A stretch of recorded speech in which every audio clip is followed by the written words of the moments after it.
ఢిల్లీ ఎన్నికలు ఎలా ఉన్నాయి? నిన్న ఈరోజు మేనిఫెస్టో ప్రకటించారు. నిన్న సీఎం కూడా అక్కడ మాట్లాడినటువంటి ఢిల్లీ ఎన్నికలు ఖచ్చితంగా ఈరోజు భారతీయ జనతా పార్టీ రాబోయేటటువంటి ఎన్నికల్లో ఘన విజయాన్ని సాధించబోతుంది. ఏ విధంగా అయితే మహారాష్ట్ర ఎన్నికల్లో భారతీయ జనతా పార్టీ విజయం సాధించిందో అదే రకమైనటువంటి విజయం ఢిల్లీలో కూడా భారతీయ జనతా పార్టీ సాధించబోతుంది. ఇక కాంగ్రెస్ మేనిఫెస్టో విషయానికి వస్తే ప్రజలు భారతీయ జనతా పార్టీని విశ్వసిస్తారు. ఇచ్చిన ప్రతి ఒక్క మాటను నిలబెట్టుకున్నటువంటి పార్టీ భారతీయ జనతా పార్టీ. ఏ హామీనైనా సరే ఏదైనా హామీ ఇచ్చిండ్రు అంటే ఆ హామీ నిలబెట్టుకున్నటువంటి పార్టీ భారతీయ జనతా పార్టీ. ఈరోజు కాంగ్రెస్ పార్టీ గురించి మాట్లాడితే ఇచ్చిన హామీలన్నింటినీ కూడా తుంగలో తొక్కి ప్రజలను మోసం చేసినటువంటి పార్టీ ఏదంటే కాంగ్రెస్ పార్టీ. ముఖ్యమంత్రి పోయి ఢిల్లీలో ఈడ మహారాష్ట్రలో హామీలు ఇచ్చినట్టే, హర్యానాలో హామీలు ఇచ్చినట్టే మళ్ళీ పోయి ఆడ మాట్లాడుతున్నాడు ఆయన ఢిల్లీలో. సో మహారాష్ట్రలో ఏమైందో చూసినాం, హర్యానాలో ఏమైందో చూసినాం.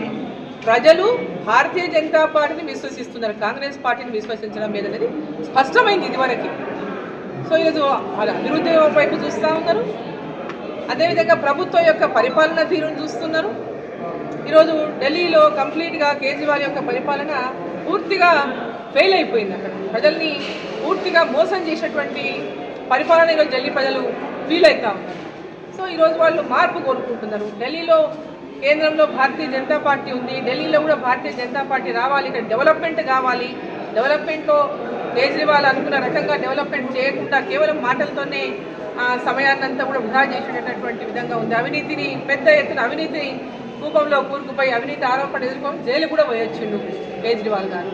సో ఇవాళ ఇవన్నిటి కూడా భారతీయ జనతా పార్టీ పెద్ద ఎత్తున ప్రజల లోపల విశ్వాసం కలిగడానికి, ప్రజలకు ఇచ్చిన మాట నిలబెట్టుకుంటుందనడానికి ఆ యొక్క పరిపాలన తీరే హర్యానాలో గెలిపించింది, మళ్ళీ మహారాష్ట్రలో విజయాన్ని అందించిపెట్టింది. కాబట్టి ఈరోజు మళ్ళీ తెలంగాణ ముఖ్యమంత్రి పోయి ఢిల్లీలో తెలంగాణ పథకాల గురించి ఏం మాట్లాడినా కూడా ఢిల్లీ ప్రజలు విశ్వసించేటటువంటి పరిస్థితి. ఇంతకుముందు కూడా మహారాష్ట్ర కూడా ఇదే మాట చెప్పిండు, మేము తెలంగాణలో ఇవన్నీ ఎక్కడ లేదు, దేశంలో ఎక్కడ లేనటువంటి పథకాలను మేము తెలంగాణలో అమలు చేస్తున్నాం. అన్ని అబద్ధమే, పచ్చబద్ధాలు చెప్పిండు. ఇక్కడ అమలు చేసింది ఏమీ లేదు, అమలు చేస్తున్నది కూడా ఏమీ లేదు. పచ్చబద్ధాలు మాట్లాడిండు. అంటే 2 లక్షల రూపాయలు రుణమాఫీ అన్నాడు, ఇప్పటిదాకా అందరికీ అయ్యిందే లేదు. ఇంతవరకు రైతు బంధు, రైతు భరోసా అన్నారు, ఇప్పటిదాకా ఇచ్చిందే లేదు. 2500 మహిళలకు అన్నారు, ఇప్పటిదాకా ఏ ఒక్క మహిళకు ఇచ్చింది లేదు. చదువుకునేటటువంటి విద్యార్థులకు, నిరుద్యోగులకు 4000 రూపాయలు నెలకు నిరుద్యోగ వృత్తి అన్నారు. ఇవన్నీ కూడా పెద్ద పెద్ద మీటింగులు పెట్టి ప్రియాంక గాంధీ, రాహుల్ గాంధీ, సోనియా గాంధీ, రేవంత్ రెడ్డి అందరూ కూడా పెద్ద ప్రకటనలు చేసిన ఆ రోజు ప్రతి ఒక్క కార్యక్రమంలో ఏది ఎక్కడ ఇప్పటిదాకా ఏది అమలు జరిగిందే లేదు. తెలంగాణ ప్రజలు పెద్ద ఎత్తున మోసపోయినటువంటి విషయాన్ని ఈరోజు తెలంగాణ ప్రజలు గ్రహించిండ్రు. అదేవిధంగా వీళ్ళు చెప్తున్నటువంటి మాటలన్నీ కూడా మోసం మాటలని మహారాష్ట్రలో కూడా స్పష్టమైంది, హర్యానాలో స్పష్టమైంది. వీళ్ళని విశ్వసించేటటువంటి పరిస్థితి ఈరోజు దేశంలో లేదు. అదేవిధంగా రేపు ఢిల్లీలో కూడా లేదు. చూసి ఓట్లు వేసి అనుకోవద్దు.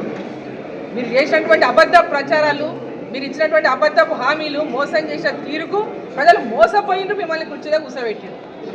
తప్పిదారి మీరు కుర్చీలో కూర్చున్నారు అంతే తప్ప ఈడ ప్రజలు మీరేదో ఈరోజు అధికారంలోకి వచ్చినాక ఏదో చేస్తున్నారని ఎవ్వరు సంతోషంగా లేరు తెలంగాణలో.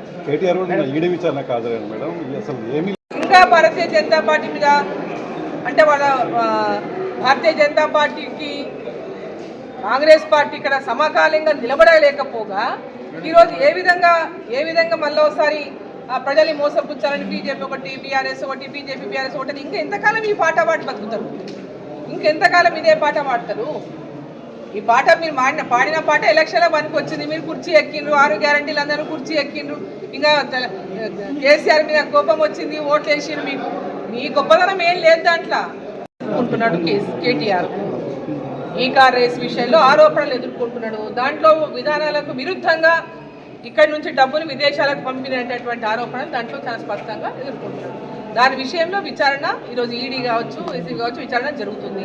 దాంట్లో విచారణలో భాగంగా వారు ఏ ప్రశ్నలు వేసిండ్రు, వీరు ఏం సమాధానాలు చెప్పిరు, బయట చెప్తున్న లోపల అడిగింది ఒకటేనా కూడా మనకి తెలియదు.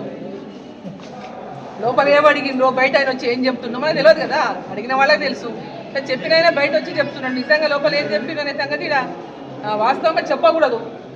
కానీ వాళ్ళు ఏం అంటే అలా జరుగుతున్నది ఒకటి, చెప్తున్నది ఒకటి అయ్యుండొచ్చు. సో ఈరోజు ఏదైనా ఆరోపణలు వచ్చినాయి. ఈరోజు విచారణ జరుగుతున్నది.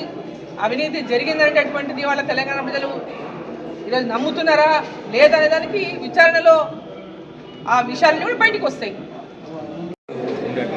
ఖచ్చితంగా ఖచ్చితంగా ఖచ్చితంగా ప్రచార కార్యక్రమాల్లో పాల్గొంటాం. బీజేపీ బీఆర్ఎస్ పార్టీ రెండో ఒకటే.